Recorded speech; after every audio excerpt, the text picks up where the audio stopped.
안녕하세요. 도쿄에 살고 있는 박씨 아저씨, 도쿄 박자씨입니다. 오늘은 이전 영상에 이어서 일본 와서 살면서 놀란 점 2부 시간이 되겠습니다. 이전 영상에서는 부정적으로 놀란 점에 대해서 이야기를 드렸는데요. 이번에는 긍정적으로 놀란 점에 대해서 이야기를 좀 드리고자 합니다. 대충 이런 이야기 드릴 거거든요. 관심 있으신 분들 부디 시청 부탁드리겠습니다.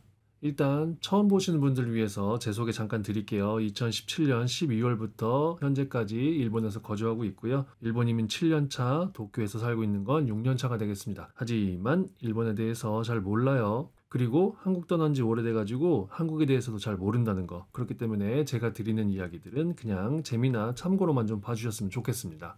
우선 2부 첫 번째 내용으로는 집 사기가 참 쉬운 나라라는 겁니다. 개인적인 느낌이긴 한데요. 일단 제가 느끼기에 진짜 개나 소나 모두 집을 가질 수 있는 그런 나라인 것 같아요. 일본이라고 하는 나라는. 물론 이거는 누군가를 무시하거나 하는 그런 표현이 아니라 진짜 쉽고 특별할 것 없이 모두가 집을 가질 수 있는 그런 시스템이 아닐까라고 하는 생각에서 이런 비유를 좀 들었고요. 그리고 좀 먼저 당부 말씀드리고 싶은 건 집이 좋고 나쁘고 뭐 어디 역세권에 있고 아니면 좀 지방에 있거나 아니면 좀 도심에서 좀 떨어져 있거나 아니면 넓고 좁고 신축이고 중고고 이런 조건들은 일단 배제하고 집을 가지려고 하면 가질 수 있는 그런 시스템이다 라는 부분인 거죠. 그리고 제가 보기에는 일반적인 회사원, 그러니까 뭐 특별한 사람들이 아니라 일반적인 회사원에 그리고 건강한 사람이라면 누구라든지 간단하게 집을 살 수 있는 그런 구조가 아닌가 이런 생각이 드는 거죠. 제가 왜 이런 생각들을 하고 있는지 간단히 하나하나 알아보도록 하죠.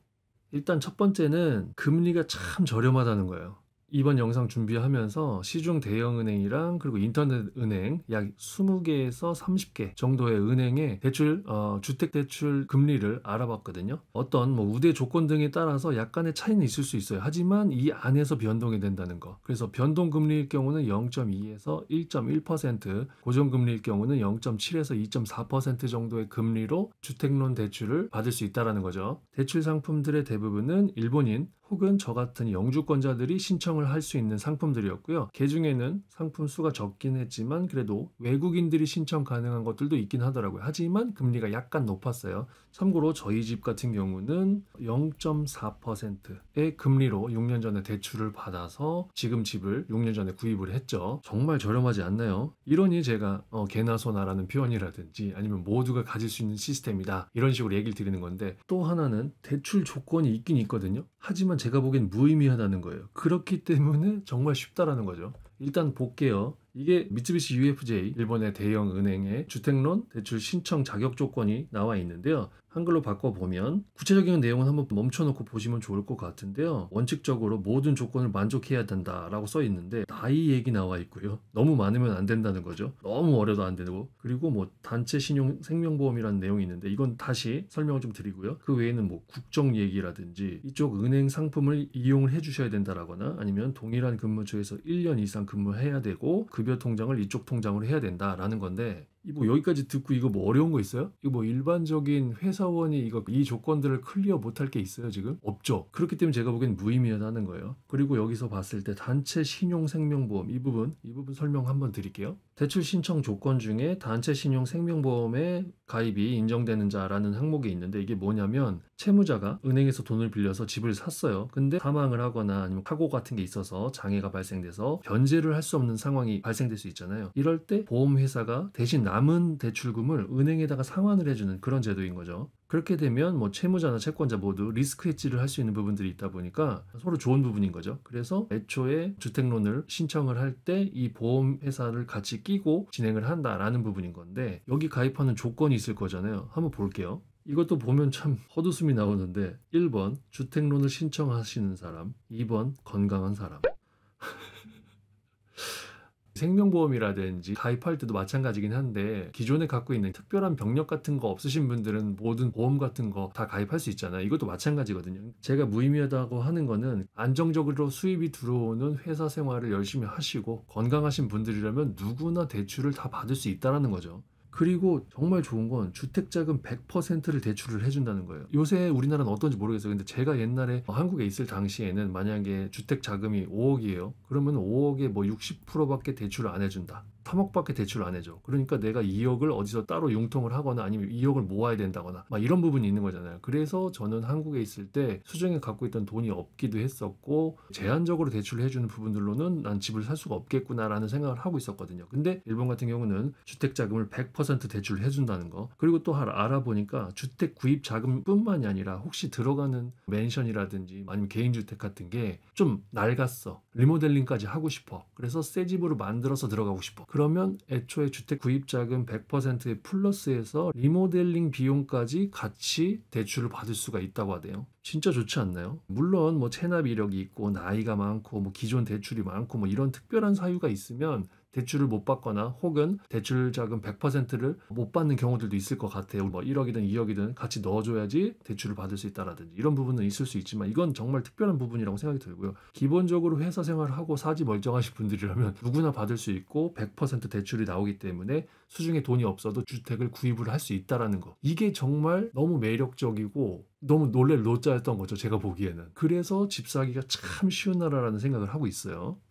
지금까지 제가 일본이 얼마나 집을 사기가 쉬운 나라인지 그리고 대출 조건이 있다라고 하더라도 그게 얼마나 무의미한지 이런 부분에 대해서 좀 소개를 드렸는데 거기에 대한 참고 자료라고 해야 될까요? 저희 회사 직원들이 집을 갖고 있는 현황에 대해서 한번 간단하게 이야기 드리면서 이번 내용은 좀 정리를 해보도록 할게요. 예전 영상에서도 이야기 드렸지만 저희 회사 규모가 작은 회사죠. 그래서 20명 정도밖에 없어요. 여기에 3명 정도는 본인 집이 없어요. 근데 이 3명이 어떤 3명이냐면 일단 2명이 미혼이에요. 그리고 1명은 부모님 집을 받아야 돼. 그래서 지금 현재는 월세로 살고 있는 분인 거죠. 그러니까 이 3명을 제외하고는 20대부터 50대까지 모두 자기 집을 갖고 있어. 저같이 40대, 50대 이런 분들이 자기 집 갖고 있는 거야. 뭐가 뭐 놀랄 일이겠어요. 하지만 일본 같은 경우는 20대고 30대고 결혼하고 아이 낳고 이렇게 회사 생활 하시는 분들 거의 대부분 어떤 특수한 사정이 있지 않는 이상은 본인 집들을 다 갖고 있거든요. 저희 회사도 마찬가지라는 거죠. 저희 회사는 작은 회사에다가 거기다 특별할 것 없는 직원들이거든요. 물론 저보다 스펙이 좋을지는 모르겠지만 그렇다고 어디 뭐 명문대 나오고 대기업 다니고 이런 사람들이 아니거든요. 그냥 회사원으로서 성실하게 회사 생활하고 건강하게 살고 이런 사람들인 거거든요. 특별할 거 없는 사람들이 뭐 먹고 살고 결혼하고 대출 받고 집 사고 아이 낳고 사는데 큰 문제가 없다라는 거. 이게 참 놀라운 일인 거죠. 이러니 제가 아까부터 계속 드리는 이야기. 모두가 집을 가질 수 있는 시스템이 아닌가라는 생각이 드는 거죠. 아무튼 뭐 구체적인 내용들은 나중에 따로 집 사기 참 쉬운 나라 일본이라는 주제로 따로 영상으로 안내를 좀 드리도록 하고요. 일단 간단하게는 여기까지만 하도록 하겠습니다.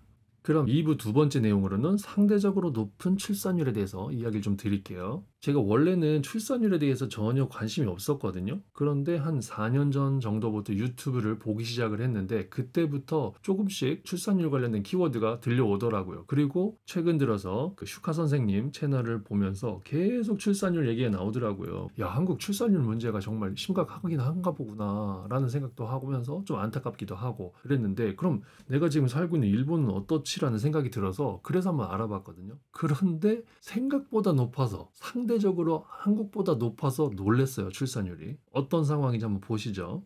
신문 기사를 하나 가지고 왔는데요. 2024년 2월달 기사고요. 산케이 신문에 출산율 관련된 기사를 발췌를 했습니다. 제목이 프랑스와 스웨덴도 출산율이 저하하는 경향에 있고 일본은 초저 출산율 일본 같은 경우는 출산율을 출생률이라고 하거든요. 근데 전 여기선 그냥 출산율로 통일해서 이야기하도록 하겠습니다. 일본은 초저출산율 전년도의 1.26을 하회할 전망이다, 뭐 예상이다 라는 식으로 타이틀이 들어있었고요. 신문기사를 읽어보니까 2024년도 신문기사이긴 한데 인용하고 있는 데이터는 OECD 통계 2021년도 자료를 인용을 하고 있더라고요. 당시 프랑스나 뭐 스웨덴이 이 정도였는데 일본이 1.3이더라고요. 이때 당시가 이제 한국이 0.81대의 상황이죠. 약 0.5 정도가 차이가 있는데 일본 같은 경우도 이미 출산율이 낮은 상황이고 이게 점점 저하되고 있는 건 한국이랑 동일하긴 하거든요. 그런데 한국이 너무 빨라도 너무 빠르다 보니까 여기에 비하면 상대적으로 아직 괜찮은 것 같다는 착각이 드는 그런 부분이 좀 있어요. 여기도 초고령화 사회에 아이들을 낳지 않는 경향이 점점 심해지고 사회적으로 큰 문제가 되고 있는 상황인데 한국에 비해서는 아직은 0.5 정도가 높다 보니까 아직 괜찮다라는 착각을 할 수 있는 부분들이 아닌가 이런 생각이 드는데 그래서 상대적으로 높아서 좀 놀랐어요. 다음으로는 도쿄의 출산율을 좀 보면요. 아무래도 일본 전체보다는 도쿄 쪽, 수도권 쪽의 출산율이 좀 더 낮은 걸 확인할 수 있죠. 이 부분은 아마 한국이랑 동일한 현상이 아닐까 싶은데, 일본 전체가 1.3명일 당시에 도쿄가 1.08이었고요. 일본 전체가 1.26일 때, 이게 이제 2022년이죠. 그때 도쿄가 1.04였어요. 서울의 합계 출산율을 보면 2022년도 대한민국 전체가 0.78명일 때 서울 같은 경우는 0.59명이죠. 그렇다 보니까 여기도 보면은 상당히 격차가 있죠. 나라 전체와 수도권 출산율 격차가 상당히 존재한다라는 건 한국이나 일본이나 마찬가지라는 건 알 수 있는데, 아무튼 한국이 너무 빠르다. 이게 좀 안타깝다. 일본도 문제인데도 불구하고 상대적으로 높아서 이것 때문에 조금 놀랐다는 부분이에요.